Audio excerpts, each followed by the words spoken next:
Hello and welcome to the Ordway podcast, where we talk about recurring revenue, which is capitalism's favorite business model. My name is Steve Kiefer. I'm the Chief Marketing Officer here at Ordway, and I'd like to welcome our featured guest today, who is Ben Taylor, the CEO and co-founder of SoftLedger. Welcome, Ben. Thanks, Steve. Appreciate you having me on.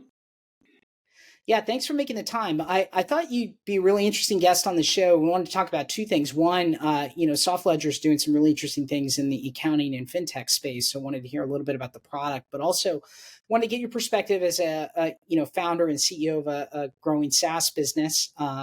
There's always lots of lessons learned from that. So why don't we start off, though? Tell us a little bit about SoftLedger. I mean, what's the there's lots of accounting software out in the market. Ordway is kind of in a similar space, but not competitive with what you guys, what was the big problem that you guys were looking to solve? What inspired you to found the company?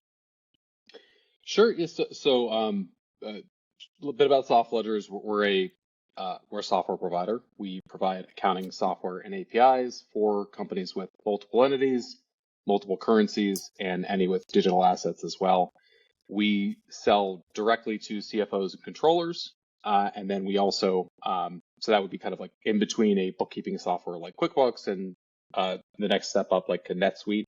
We kind of provide a easier path off that you could use with a smaller team. And then we also sell indirectly through technology partners that, an example being you could have a vertical software provider that's an operation system for a particular industry. It touches accounting. Maybe they've even built some accounting functionality. We help them build and maintain that accounting functionality and just do that quicker, more cost effectively, all that. And so kind of there's two paths to market there. And so quick story on how we started is my background's in accounting. I was working in the accounting department for a public company, and it just took too long to get the financial statements every month. And I like to say, we didn't know how we were doing on January 5th until February 28th. So it always took so long to get there. And so I figured this could be solved with software and called up my longtime friend, Jeff Ostrega. And he's been a computer science, he's a computer science background, the same way I have an accounting background. We've known each other for a long time, since freshman year at college at University of Maryland. And yeah, we just took a crack at building this system, and it's been February 2017 is when we went full time. We were nights and weekends for a bit prior, and fast forward to today, we're serving over 70 customers all over the world, and yeah, pretty much brings us to date. That's great. So 6 years in. So I want to dive a little deeper on the product, because you said a couple things there that were really interesting. You were mentioning, not having to wait until the end of the month, when you January.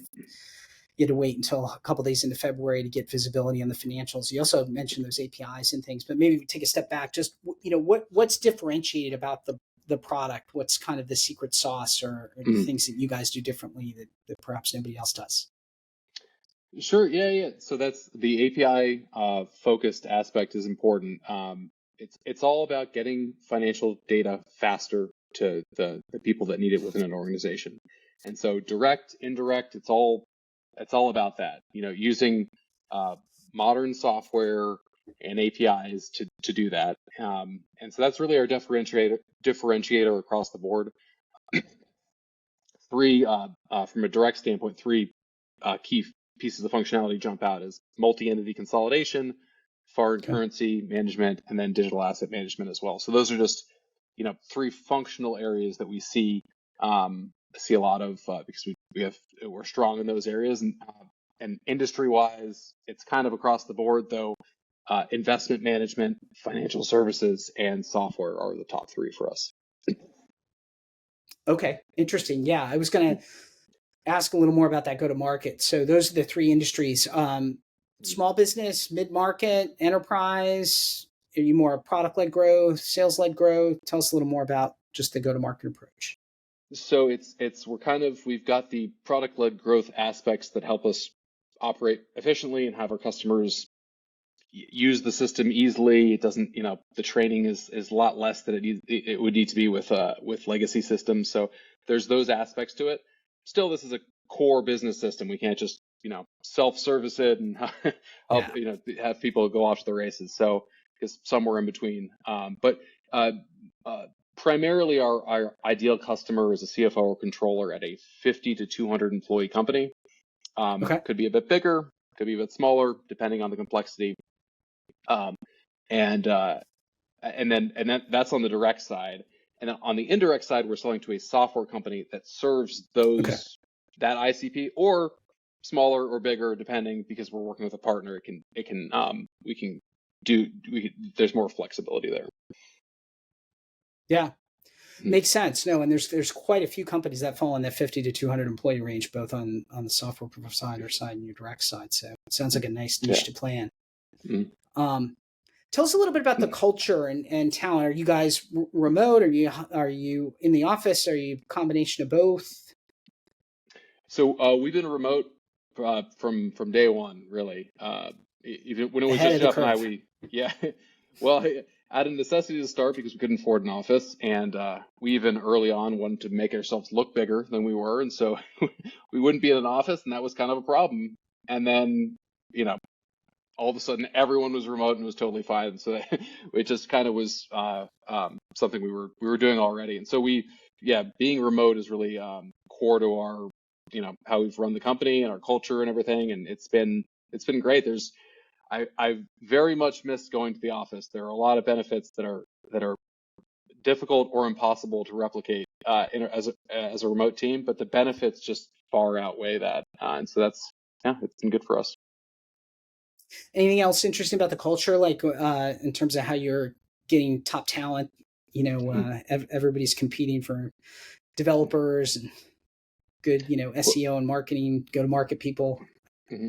Well, the flexibility that provides, the ability to directly contribute to our product, I think this is something that's really attractive. I mean, there's plenty of times, even in the past couple of weeks, where it's like some customer request has come up. We've digested it, looked at whether we can get this in our product roadmap, and we just put it in the next sprint. And it's like, from ideation to it being in the product is like a couple weeks. It doesn't happen often. It's got to be an easy enough one to do, but you're right there, and at that point where you can really impact the product and the company. And so I think that's been attractive to people. Yeah, no, it resonates with me. That's one of the things I like about being at Ordway, is just every employee has a big impact and you get stuff done fast. So, So 6 years in, 70 customers. I'm sure you have ambitions of getting a lot bigger, but still, there's a lot of startups that don't make it anywhere close to that. What would your advice be to other founders that maybe are a couple years behind you? And any thoughts on raising capital or hiring mistakes you made, go to market, building the product, and any words of wisdom for others that are following in your footsteps? Sure. Yes. So the way, and I'll just, go off of the way we grew is, I got a lot of advice throughout the years from a lot of people, specialists in their particular industries, other startup founders, other executives at early stage companies that done it a number of times. And I'd say it's easy, especially early on, to hear a piece of advice and go, "Oh, I'm doing this all wrong," or "This person knows better than me." And I think that it's possible that that's the case, even improbable in some situations, especially as you've gotten started, and there might be a lot more experience with there, but you're always in the position to make the best decision. Like there's no one in a better position to make the right decision than you in the thick of it. And so that's all just information, and more information never hurts. Just get good at synthesizing it, like getting figuring out what that means to you and what the next decision is. And then if you do that, there's a lot of people that are willing to share and help, and then yeah, over time, things, you're going to a big enough market, you know it well enough, you're really hitting on a big problem. Uh, like I said, this quote, I think it's Warren Buffett. It's in the short term, markets are voting machines. In the long term, they're weighing machines. And I think that applies to a lot of things. It's just over time, if there's something there, you'll that will become evident and you'll grow. Yeah.